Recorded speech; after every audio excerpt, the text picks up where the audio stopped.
Honnêtement, si je pouvais dire quelque chose aux futures personnes qui voudraient s'inscrire aux Jeux du commerce, au Symposium GRH, à l'Happening Marketing, je leur dirais que c'est la plus belle opportunité que vous pourriez pas avoir au niveau de votre cheminement universitaire.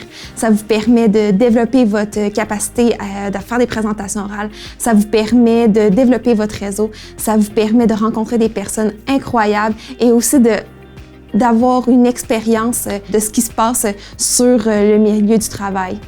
En fait, ma plus grande crainte, c'est clairement de ne pas être au niveau académique. C'est sûr qu'on a tous peur de ne pas performer, puis on voit les autres performer avant nous. Mais avec l'encadrement que les coachs nous apportent, puis la préparation qu'on a avant la compétition, là, c'est sûr qu'on peut atteindre le niveau qu'on veut. Non seulement on rencontre des gens du milieu, donc par exemple, moi je suis en marketing, donc on va rencontrer des gens qui sont en agence, mais des gens qui sont en entreprise, qui font de la stratégie. Et puis c'est vraiment des gens qui sont sur le terrain et puis que eux, dans leur day-to-day, ils appliquent vraiment ce que moi je vais faire à chaque semaine dans mes compétitions universitaires. Donc c'est vraiment un beau bagage d'expertise des gens sur le marché du travail qu'on a. On est beaucoup encadré dans les Jeux du commerce ou dans le Symposium GRH.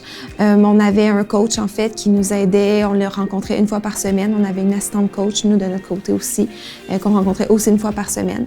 On a toute la délégation des Jeux du commerce qui nous soutient puis qui nous aide, en fait, à se développer en tant que personne et pitcheur.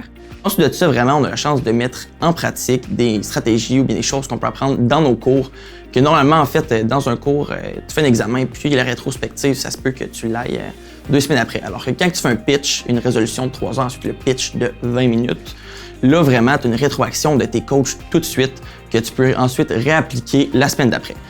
Donc, le bagage de connaissances est très, très fort. Mais c'est sûr qu'en premier lieu, il y a 2 cours du cheminement général ou du cheminement particulier qui vont être remplacés par des cours pour les compétitions.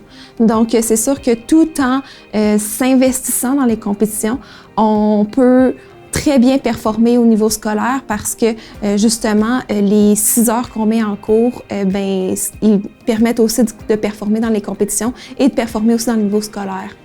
Le plus gros bénéfice que je retire des compétitions académiques, c'est assurément les rencontres que j'y ai fait. Ça m'a apporté autant de niveau professionnel que personnel. Un coup que tu t'impliques, ça t'ouvre 1001 portes, et puis ça, c'est vrai, réellement. Donc, moi, je me suis trouvé mon travail grâce aux relations, en fait, que j'ai créées à l'université. Et puis aussi, j'ai trouvé mon stage grâce à cela. Donc, c'est le cas de le dire, ça ouvre vraiment beaucoup de portes, s'impliquer. Donc, pour eux qui hésitent à s'inscrire, vraiment foncez. C'est l'important parce qu'au début, je n'étais pas vraiment impliquée comme personne, puis j'étais un petit peu réticente à l'idée. Mais quand j'ai été impliquée, là, tout d'un coup, j'ai vraiment envie de faire d'autres compétitions. Ça donne vraiment un sens à notre cheminement universitaire et c'est une des plus belles expériences de mon bac. Donc vraiment, lancez-vous, vous ne le regretterez pas.